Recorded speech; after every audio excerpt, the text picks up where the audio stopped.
జీర చెట్టు చూద్దామండి. ఈ చెట్టును కూడా 5-6 నెలల క్రిందట ప్రూనింగ్ చేసాము. ప్రూనింగ్ చేసిన తర్వాత ఇలా బలంగా పెరిగింది.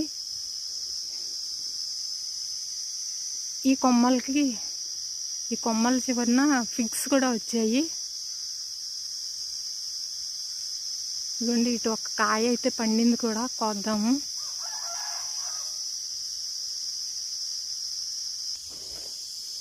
ఇదిగోండి, ఇది చిన్న అంజీర రకం అన్నమాట. కానీ కాయ బాగానే పెరిగింది, ఫిగ్ పెద్దగానే పెరిగింది. ఇది హార్వెస్ట్ చేద్దాం. పండిపోయింది.